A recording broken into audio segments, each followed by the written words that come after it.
Hello guys, set theory में आपका स्वागत है। आप प्रीवियस वाली वीडियो को देखना ये पूरे कॉन्सेप्ट को क्लियर करने के लिए। ये वीडियो पूरा ऑब्जेक्ट है, वेन डायग्राम का भी यूज़ किया है और क्लास में क्वेश्चन सॉल्व भी किए हैं। सो गाइस, वीडियो थोड़ा लंबा है, enjoy the video and let's start our study. Okay, इस वीडियो में हम वेन डायग्राम के बारे में कुछ जानेंगे। वेन डायग्राम के बारे में जानने के बाद उसके सेट्स के ऑपरेशंस को देखेंगे, फिर क्वेश्चन सॉल्व करेंगे। Now Venn diagram in different situations में वेन डायग्राम कैसा दिखता है, फिर कैसे उसको फॉर्म करेंगे। तो केस वन में क्या है, जब यूनिवर्सल सेट या फिर उसका सबसेट्स दिया हो। तो जब यूनिवर्सल सेट और उसका सबसेट दिया हो तो वेन डायग्राम ऐसे बनाएंगे। पहले यूनिवर्सल सेट को रेक्टेंगुलर पार्ट्स से, उसके बाद जो उसका सबसेट होता है उसको सर्कुलर पार्ट्स से। जैसे कि फॉर एग्जांपल, अगर यूनिवर्सल सेट ये है, इतना एलिमेंट है, और सेट ए इसका सबसेट दिख रहा है जहाँ 2 4 6 सबसेट है इसका, तो ऐसा रहेगा। तो हम डायग्राम कैसे बनाएंगे? तो सबसे पहले एक यूनिवर्सल सेट बना लिए, उसके बाद उसमें एक सर्कल खींच करके उसमें एक का एलिमेंट्स को पुट कर दिए, फिर जितने भी एलिमेंट्स हैं यूनिवर्सल सेट के उसको लिख दिए। क्लियरली यहाँ पर दिखा रहा है, हम पता कर सकते हैं जिसका जो कॉम्प्लीमेंट है ए का, जो इस सेट का कॉम्प्लीमेंट 1 3 5 7 8 होगा। ओके, तो पहला क्लियर हो गया। दूसरा, जब यूनिवर्सल सेट और उसका 2 इंटरसेक्टिंग सबसेट दिया हो, तो 2 इंटरसेक्शन सबसेट दिया हो तो यूनिवर्सल सेट हम वही एज्यूम करेंगे, पहले वाला ही। अब देखिए, एक सबसेट ये हो गया, दूसरा सबसेट ये हो गया। तो जब हम इंटरसेक्टिंग सबसेट का बात करेंगे तो यूनिवर्सल सेट के अंदर 2 इंटरसेक्टिंग सर्कल्स पहले ड्रॉ करेंगे, 2 इंटरसेक्टिंग सर्कल ड्रॉ करेंगे, और ये जो इंटरसेक्टिंग पार्ट है वो इंटरसेक्शंस को दर्शाएगा। ये हो गया तुम्हारा जनरल डायग्राम। अब इस एग्जांपल्स को यूज़ करके हम ऐसा डायग्राम बना करके आपको समझा देते हैं। देखिए, U equals to universal set ये है, ये 2 सबसेट है इस सेट का। ओके, तो मैं इसको डायग्रामेटिकली ऐसे रिप्रेजेंट कर सकते हैं हम लोग इसको। यहाँ पे ए सबसे इंटरसेक्शन B 4 और 5। इंटरसेक्शन क्या होता है? कॉमन एलिमेंट्स ये सब आपको प्रीवियस वीडियो में मिल जाएगा, उसका लिंक मैंने डिस्क्रिप्शन में दे दूँगा। आप सेट के पहले स्टार्टिंग से पूरा वीडियो देखो, तब ये सारा चीज़ आपको अच्छे से समझ में आ जाएगा। तो यहाँ पे इंटरसेक्शन 4 5 है।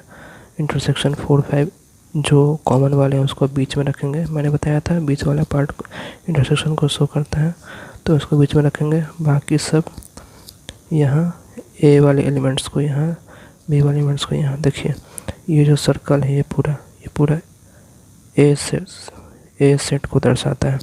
तो सेट ए में 1 3 4 5 है, तो यहाँ 1 3 4 5 है।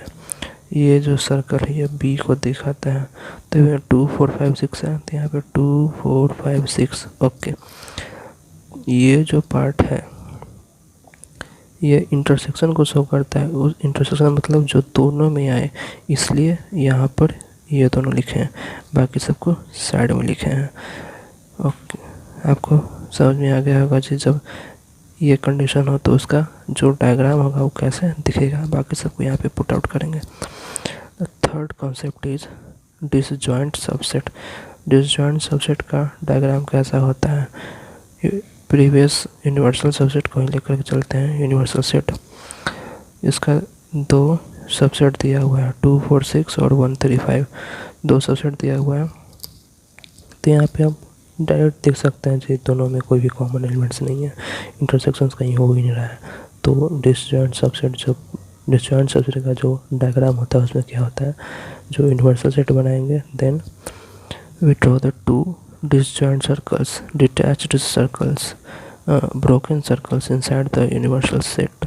यूनिवर्सल सेट के अंदर बनाए, फिर उसका आराम से उसका रेस्पेक्टिव एलिमेंट्स को फिल अप कर दिए, ये उसका डायग्राम बन जाएगा।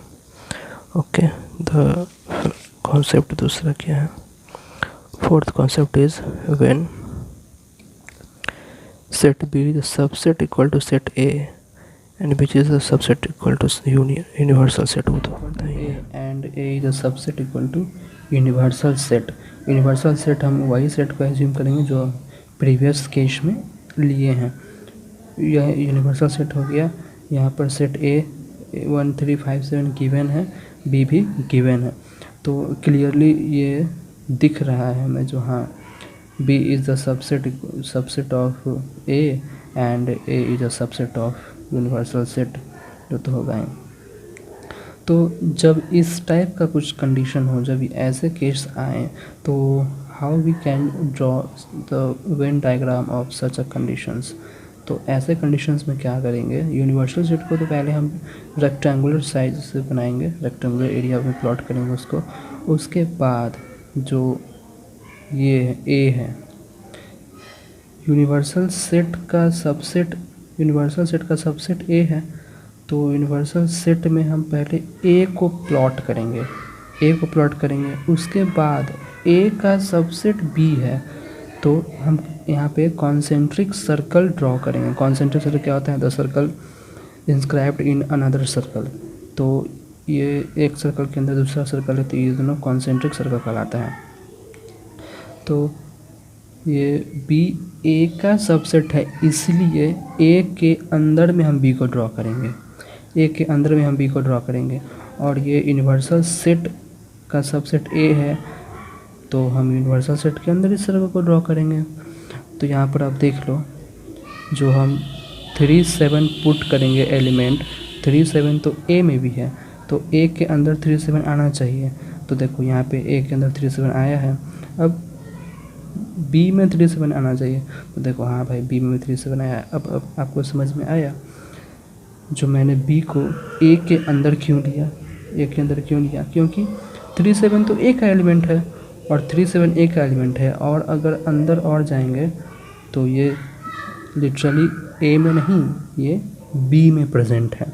तो यही इसका वेन डायग्राम हो गया। क्लियरली यहाँ से दिखा रहा है जहाँ B is a subset of A, B इसका सबसेट है।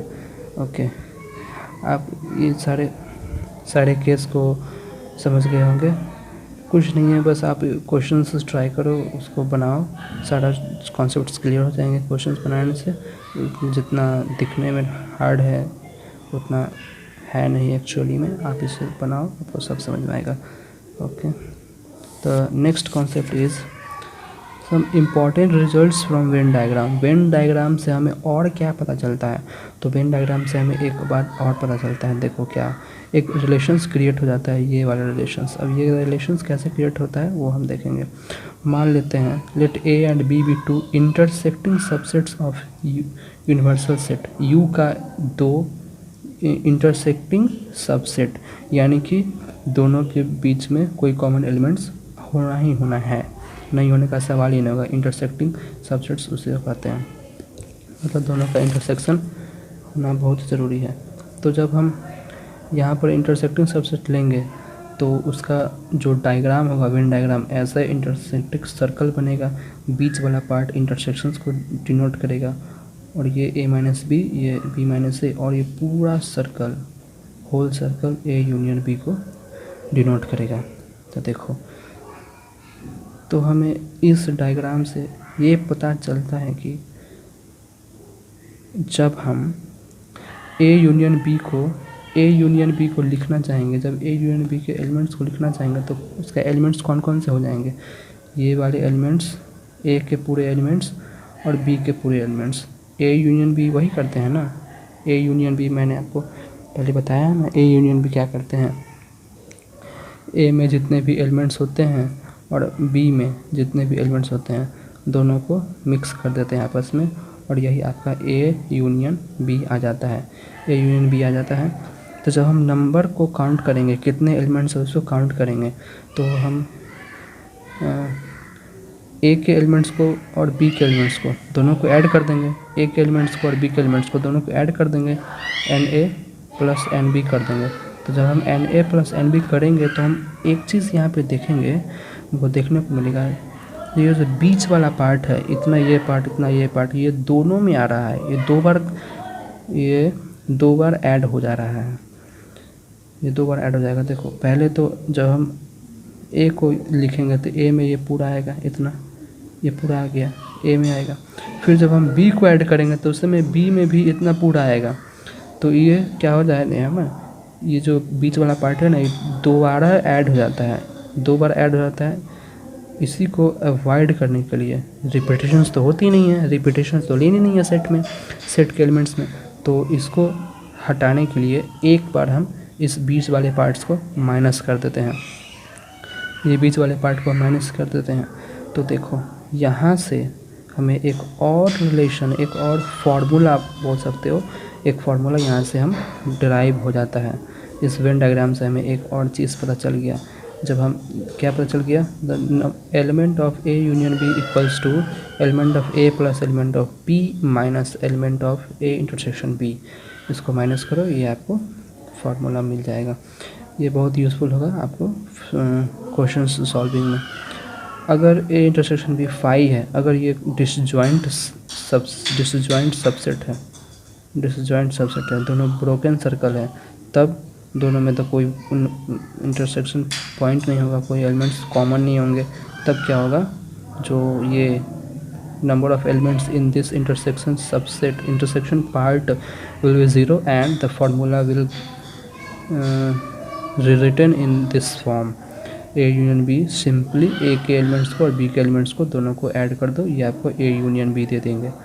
ये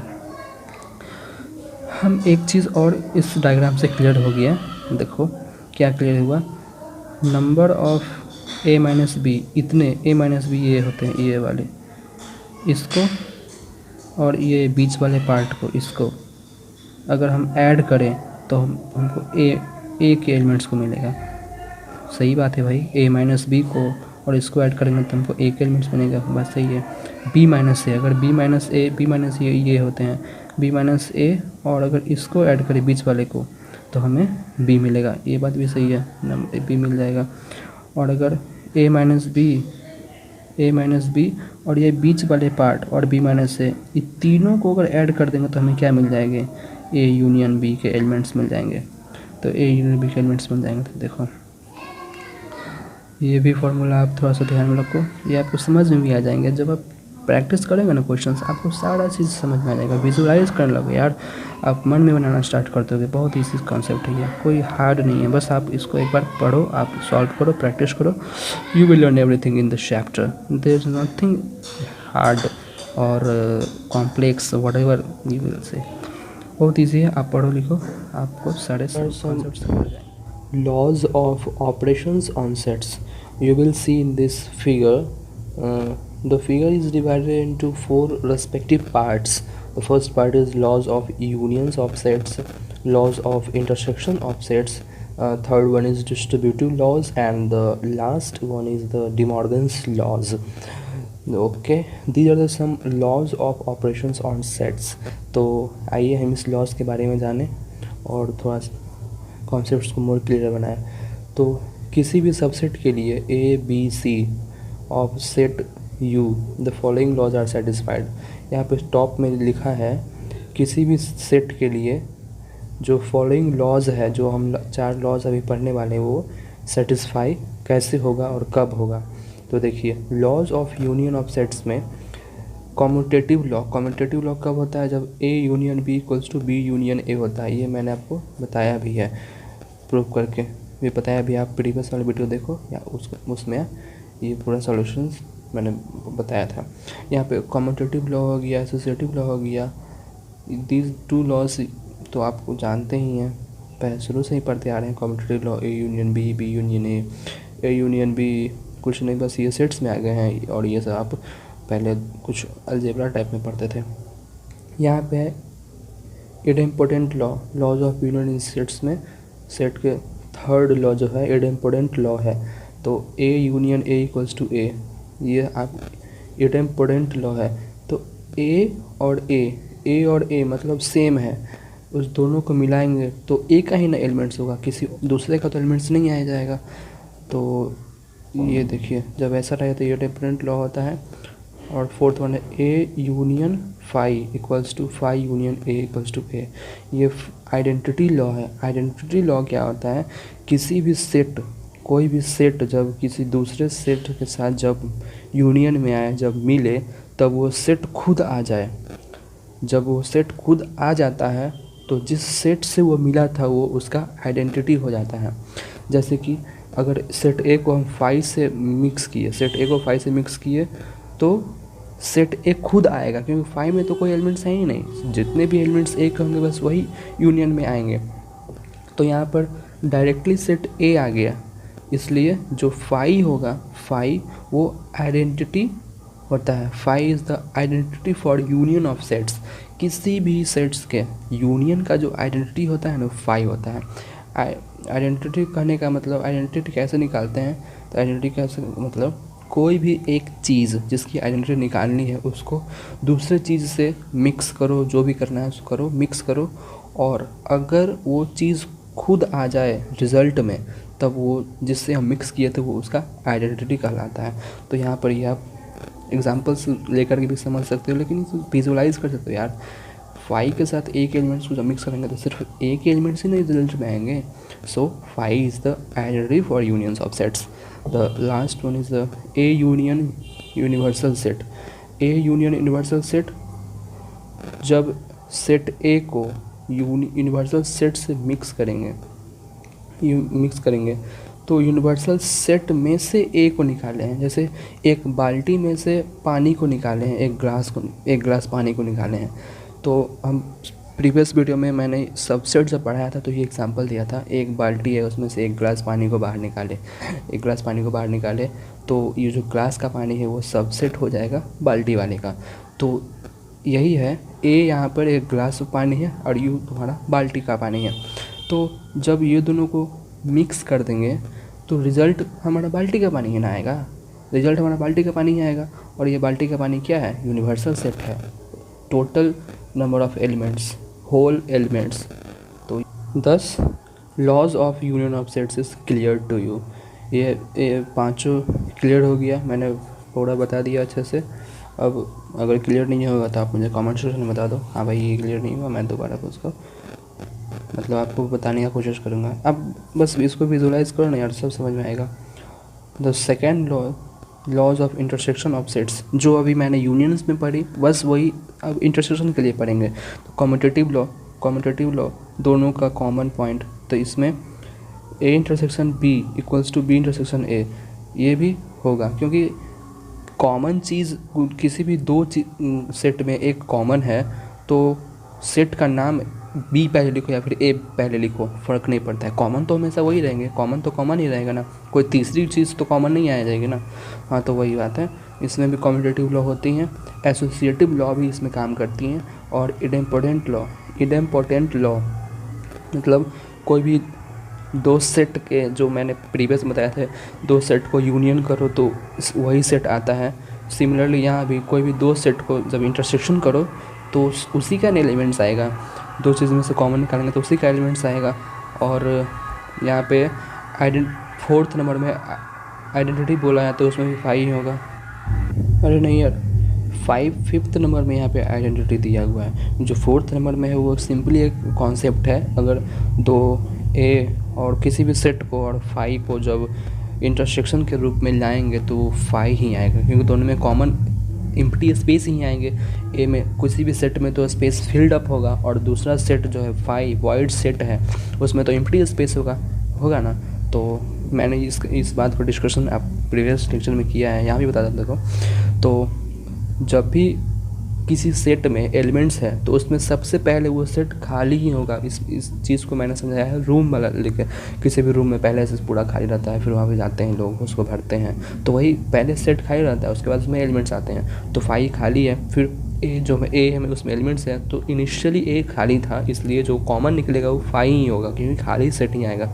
तो 4th में ये तुम्हारा ठीक है, ऐसे एक कॉन्सेप्ट दिया है। 5th में आइडेंटिटी का बात किया है, तो यूनियन के केस में 5 तुम्हारा आइडेंटिटी था, लेकिन इंटरसेक्शन के केस में आइडेंटिटी हो जाएगा यूनिवर्सल सेट।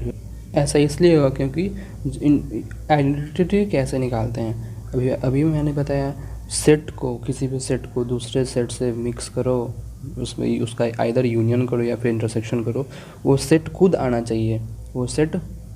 चाहिए। तो अगर हम इंटरसेक्शन के केस में अगर 5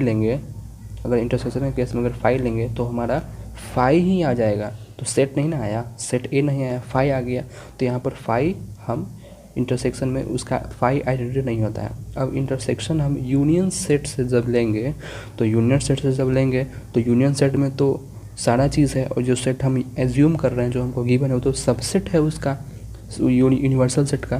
तो जब हम ये सेट और यूनिवर्सल सेट का इंटरसेक्शन करेंगे तो ये सेट खुद आ जाएगा, ये आप समझ ही गए होंगे कैसे हुआ ये सेट खुद आ ही जाएगा, क्योंकि मल्टीपल एग्जांपल्स आप देख लो, मल्टीपल एग्जांपल से एज्यूम कर लो बाल्टी पूरा भरा हुआ है और एक ग्लास है, ठीक, ग्लास से पानी निकाले हुए हैं।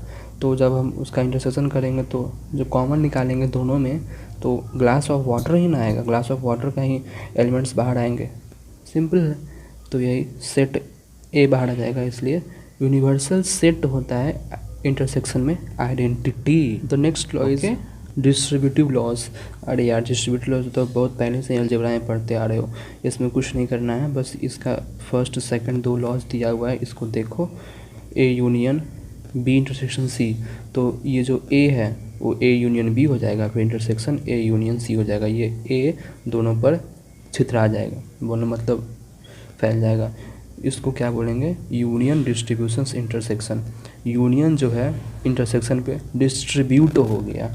और सेकंड नंबर में है A intersection B union C, तो यहाँ पे इंटरसेक्शन डिस्ट्रीब्यूट हो जाएगा यूनियंस पे। ये आप एज्यूम कर सकते हो कहाँ से, ए बी सी किसी भी एलिमेंट्स कुछ भी ले लो, उसके बाद उसका इंटरसेक्शन निकालो, यूनियन निकालो, आपको ये सारा चीज़ क्लियर हो जाएगा। उतना तो अब आप कर ही सकोगे, क्योंकि आप लास्ट सेक्टर पे आ गए हो, लास्ट सेक्शन में आ गए, इतना तो आप कर ही लोगे। तो चलिए लास्टली डी मॉर्गन्स लॉ।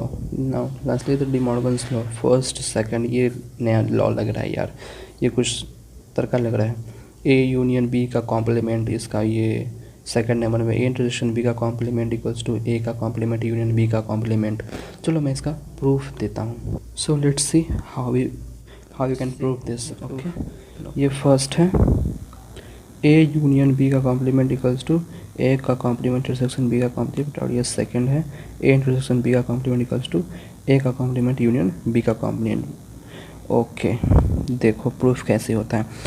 हम मान लेते हैं एक कोई भी एक्स एलिमेंट है, जो कोई भी एक्स आर्बिट्रेरी एलिमेंट है ए यूनियन बी का कॉम्प्लीमेंट का, ए यूनियन बी के कॉम्प्लीमेंट का कोई भी एक्स आर्बिट्रेरी कॉम्प्लीमेंट हम आर्बिट्रेरी एलिमेंट माने, तो एक्स जो होगा वो बिलोंग्स किससे करेगा, ए यूनियन बी के कॉम्प्लीमेंट से बिलोंग करेगा। अगर हम इसको तोड़ेंगे तो एक्स किससे बिलोंग नहीं करेगा, ए यूनियन बी से, क्योंकि कॉम्प्लीमेंट क्या होता है, कॉम्प्लीमेंट ए यूनियन बी का है, तो ए यूनियन बी में जो एलिमेंट्स होंगे वो ए यूनियन बी के कॉम्प्लीमेंट में नहीं होंगे। Since x is the element of A union B का complement, therefore x does not belongs to the A union B. I hope you have understood this. समझ में आ गया। ये x जो है A यूनियन B के कॉम्प्लीमेंट में है, और ये इसलिए x A यूनियन B से नहीं, A यूनियन B से बिलोंग नहीं करेगा। ये कॉम्प्लीमेंट की भाषा है। आप कॉम्प्लीमेंट क्या होता है वो पहले समझो। कॉम्प्लीमेंट किसी भी सेट का कॉम्प्लीमेंट निकालने के लिए उस सेट में जितने भी एलिमेंट्स नहीं हैं, उस जितने भी एलिमेंट्स हैं उसको छोड़कर बाकी सारे एलिमेंट्स को यूनिवर्सल सेट से लिखते हैं। मतलब इसका कॉम्प्लीमेंट चाहिए तो इसमें जो सेट है उसको नहीं लेंगे, और जो इसका जो यूनिवर्सल सेट होगा उसमें से इसके वाले एलिमेंट्स को रिमूव करके बाकी सारे एलिमेंट्स होंगे। सिंपली सोचो, कॉम्प्लीमेंट में इसका एलिमेंट नहीं होगा। ओके, तो जब x ए यूनियन बी से बिलोंग नहीं करता है तो x ए से भी बिलोंग नहीं करेगा, x बी से ही बिलोंग नहीं करेगा, और x किससे बिलोंग करेगा, ए के कॉम्प्लीमेंट से बिलोंग करेगा। देखो, ए के कॉम्प्लीमेंट से बिलोंग करेगा, और x बी के कॉम्प्लीमेंट से बिलोंग करेगा, बी के कॉम्प्लीमेंट से बिलोंग करेगा। अब यहाँ पे एंड दिया हुआ है ऑपरेशंस में, मैंने आपको ये बताया है ऑपरेशंस में क्या बोले, एंड मतलब इंटरसेक्शन बताए थे, इंटरसेक्शन में बताया तो बोले थे जो वर्ड प्रॉब्लम में एंड मतलब इंटरसेक्शन होती है।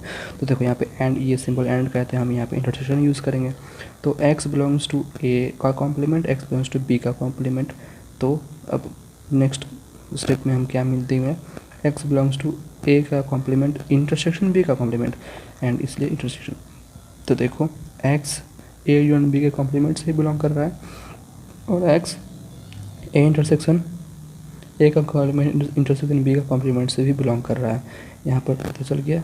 देयरफॉर दोनों सेम एलिमेंट्स है, देयरफॉर ए यूनियन बी जो ये होगा इसका सबसेट होगा और इक्वल भी होगा, क्योंकि सेम एक्स लिए ना, एक्स कोई भी एलिमेंट होता है 1 2 3 4 5 6 7 8 कुछ भी एलिमेंट हो सकता है, तो एक्स भी तो यहाँ पर सेम एलिमेंट है। तो यहाँ भी इसका ये आपस में इस टाइप के रिलेशंस में बंध गए। ए यूनियन बी का complement subset equal to A complement intersection B का complement. I hope this is clear to you, आपको पूरा समझ में आ रहा होगा। देयरफॉर ए यूनियन बी, ये समझ में आ गया। से हेंस इसको इक्वल हम बोल सकते हैं, क्योंकि यहाँ पे इक्वलिटी का साइन लगा है इसलिए हम इसको इक्वल बोल सकते हैं। तो देखिए ए यूनियन बी का कॉम्प्लीमेंट इक्वल्स टू ए का कॉम्प्लीमेंट इंटरसेक्शन बी का कॉम्प्लीमेंट, ये प्रूफ हो गया। Similarly we can prove this second one, A intersection B का कॉम्प्लीमेंट। आप यहाँ पे एक्स किससे बिलोंग कर देना, एक्स इससे बिलोंग कर देना। तो जब एक्स इससे बिलोंग करेगा तो ये किससे बिलोंग नहीं होगा, ए इंटरसेक्शन बी से बिलोंग नहीं करेगा। जब ए इंटरसेक्शन बी से बिलोंग नहीं करेगा तो फिर आगे आप इसको प्रोसीड्यूर करना, बढ़ाना, आपको सारा क्लियर हो जाएगा। ओके, थिंक क्लियर हो गया होगा। अगर इसको एक तरीका और है, चलिए अब एलिमेंट्स लेकर के हम इसको समझा देते हैं। एलिमेंट्स को लेकर के ये यूनिवर्सल सेट है, ये यूनिवर्सल सेट मान लिया दिया हुआ है, और ये एक सेट है ए और ये एक सेट है बी, ये दोनों इसका सबसेट है। आप देख सकते हो ये सबसेट है। ए का कॉम्प्लीमेंट क्या हो जाएगा, अभी मैंने बात की ए का कॉम्प्लीमेंट क्या होगा। कॉम्प्लीमेंट उस इसका चाहिए ना, तो जो कॉम्प्लीमेंट होगा ये एलिमेंट्स को उसके कॉम्प्लीमेंट में नहीं होंगे। सिंपली समझो, ये किसी सेट का कॉम्प्लीमेंट में उस सेट का एलिमेंट नहीं होता है, तो इसको रिमूव कर देंगे इसमें से, और जितने भी एलिमेंट्स बच जाएंगे उसको यहाँ पे पुट आउट कर देंगे कॉम्प्लीमेंट में। सिमिलरली बी का कॉम्प्लीमेंट मैंने निकाल लिया। अब द नेक्स्ट कॉन्सेप्ट क्या है, यूनियन निकालो, ए यूनियन बी। तो ए यूनियन बी यूनियंस हम लोग निकाल चुके हैं, आते हैं हमें निकालने, मैंने निकाल लिया। ए यूनियन बी का कॉम्प्लीमेंट, ए यूनियन बी का कॉम्प्लीमेंट भी हमने निकाल लिए। ए यूनियन बी का कॉम्प्लीमेंट निकालना मतलब इसका निकालना है, तो इसका निकालना है कॉम्प्लीमेंट। तो क्या करेंगे, ये सारे एलिमेंट्स को ये यूनिवर्सल सेट में से रिमूव कर देंगे, और जितने भी बचेंगे we will put it here. Okay, तो 1 2 3 4 5 6 तक आ गए हैं यूनियन में, तो इतने रिमूव करके 7 8 9 10 यहाँ पे हम पुट आउट कर दिए। अब हमें क्या निकालनी है, ए का कॉम्प्लीमेंट इंटरसेक्शन बी का कॉम्प्लीमेंट। तो ए का कॉम्प्लीमेंट ये है, बी का कॉम्प्लीमेंट ये है, ये दोनों का इंटरसेक्शन मतलब कॉमन निकालनी है। तो देखो 2 4 6 1 3 5 इतना तो कुछ नहीं है, लेकिन 7 to 10 ये दोनों में है। So this is the common elements of these two. Common elements निकाल लिए। अब तुम देखो यहाँ पे इसके एलिमेंट्स को देखो और ए यूनियन बी के कॉम्प्लीमेंट्स के एलिमेंट्स को देखो, क्या दिखा, सेम है, सिमिलर है, इसको इक्वल बोल सकते हैं। तो चलिए ये एलिमेंट्स यूज़ करके भी डी मॉर्गन्स लॉ को मैंने प्रूफ कर दिया, और ये थेसिस से भी मैंने इसको प्रूफ कर दिया। ए यूनियन बी का कॉम्प्लीमेंट हम यहाँ पे यूज़ किए, ए यूनियन बी का कॉम्प्लीमेंट मैंने यहाँ पे निकाला, और RHS में क्या था, ए का कॉम्प्लीमेंट इंटरसेक्शन बी का कॉम्प्लीमेंट। देखो मैंने यहाँ पे इसको भी निकाला। तो मैंने आप सारे को प्रूफ कर सकते हो, अगर आप ये एलिमेंट्स में चले जाओ तो एलिमेंट्स लो, आप सबको प्रूफ हो जाएगा। क्वेश्चंस देख लेते हैं कैसे सॉल्व करना है, क्या कैसे रहेगा, ज़्यादा इजी रहेगा हमें। यूनिवर्सल सेट मैंने 10 तक ले लिए हैं, 1 से 10 तक ले लिए हैं। सेट ए आपको 1 2 3 4 दिया है, और सेट बी आपको 3 4 5 7 दिया है। आपको बोला जाएगा, you will be asked to find out some such types of problems. Initially we find A minus B. अगर ए माइनस बी फाइंड करना है तो ए माइनस बी फाइंड करने के लिए क्या बोले थे, जो फर्स्ट सेट है उसमें से ये जो सेकंड सेट के एलिमेंट्स को हटा करके घटा करके हटा देंगे, और जितने भी एलिमेंट्स ए में बचेंगे उसको यहाँ पुट आउट कर देंगे। सेट बी में 3 4 5 7, सेट ए में 1 2 3 4 5। देखो सेट बी में देखो 3 है, और यहाँ 3 इसको काट देंगे, 4 4 काट देंगे, 5 नहीं है, 7 नहीं है, जितने हैं इस 2 को हटाकर सेट ए के एलिमेंट्स को लिखेंगे, तो ये 1 2 आएगा, तो ए माइनस बी आएगा। सिमिलरली बी माइनस ए, ये फर्स्ट हो जाएगा यहाँ पे, और ये सेकंड हो जाएगा। We will remove all the elements of A from B, और यहाँ पे डॉट कर देंगे ए यूनियन बी दोनों को मिक्स करना है और रिपीटेशंस अवॉइड करनी है। 1 2 3 4 3 4 5 7 3 4 दोनों में आते हैं, इसलिए 3 4 को एक ही बार लिखेंगे हम। We will write once only 3 4 और 5 7, ये इतना तो लिखेंगे, 3 4 आया इसको नहीं लिखेंगे, 5 7 से अपना राइटिंग कंटिन्यू कर देंगे। उसके बाद इंटरसेक्शन निकालनी है, आपको बोला जाएगा आप ए इंटरसेक्शन बी निकालो, तो ए इंटरसेक्शन बी कैसे निकालते हैं, दोनों सेट में जो कॉमन एलिमेंट्स होते हैं उसको सिर्फ लिखते हैं। तो सेट ए में इतने एलिमेंट्स हैं और सेट बी में इतने एलिमेंट्स हैं, तो ये दोनों में कौन एलिमेंट्स प्रेजेंट हैं, जो ऐसे कौन से एलिमेंट्स हैं जो कि दोनों सेट में हैं। तो 1 नहीं है, 2 नहीं है, 3 या it is 4, again it is 5 7 नहीं है, चलो तो 3 4 यही दो ऐसे एलिमेंट्स जो कि दोनों सेट में प्रेजेंट है। Since it is present in the post sets we will call it a intersection of this. तो ए इंटरसेक्शन बी हो गया 3 4। अब ए सिमेट्रिक बी, अब सिमेट्रिक बी में क्या था आपका फॉर्मूला, यूनियन में से इंटरसेक्शन को माइनस करना, पूरा टोटल में से कॉमन को हटा दो,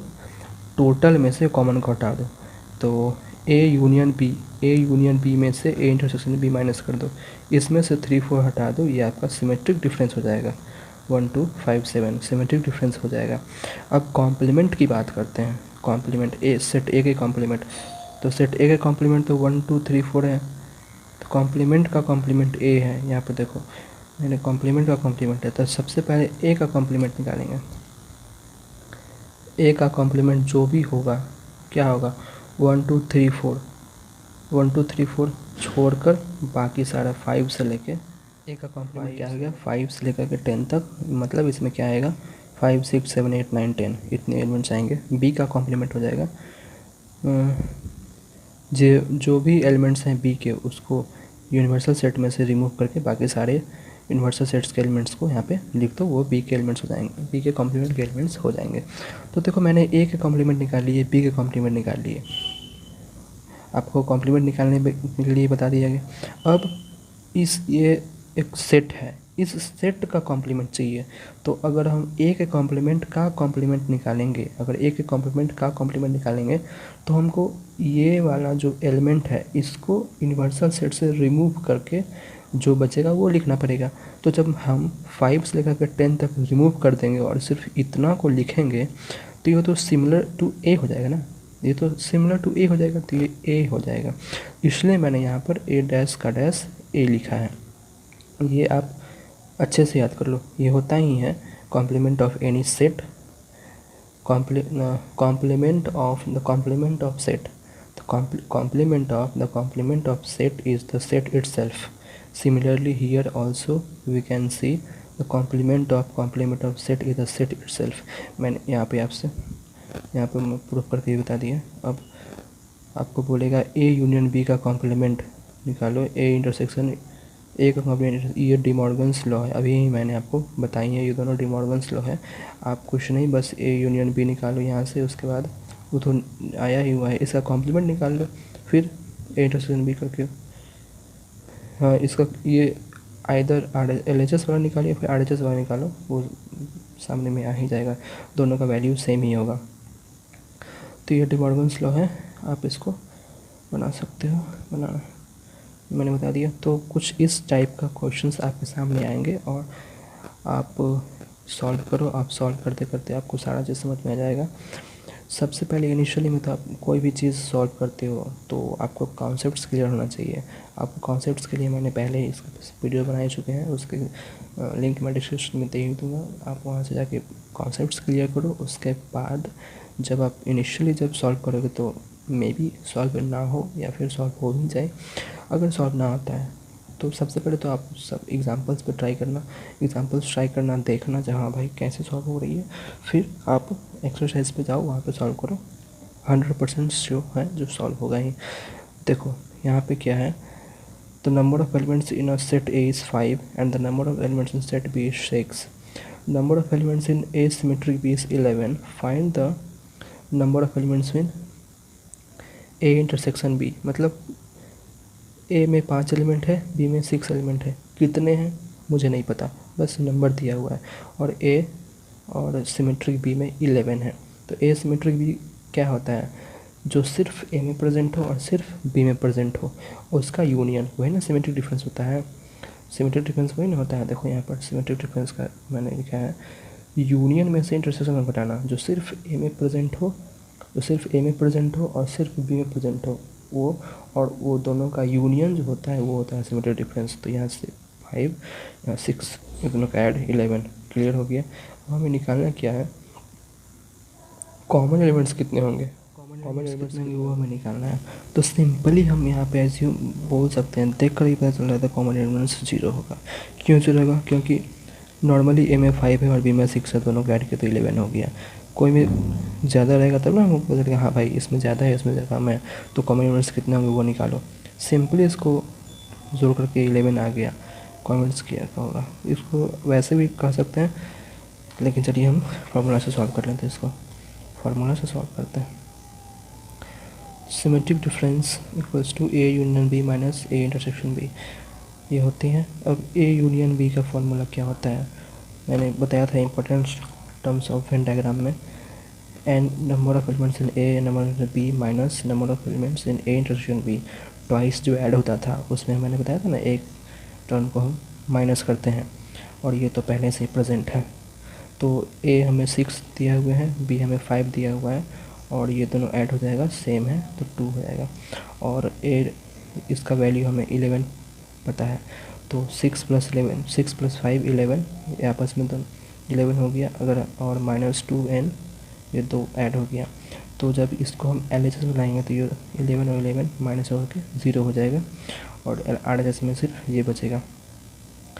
देन आप यहाँ पे देख लो, इतना तो आपको पता चल ही होगा, 0 आ गया। सिंपली कोई भी इंटरसेक्शंस नहीं है, इसमें 5 एलिमेंट्स प्रेजेंट है, इसमें 6 एलिमेंट्स प्रेजेंट है। सिंपली इसको ऐड करके 11 एलिमेंट्स वाले एक सेट को क्रिएट कर दिया।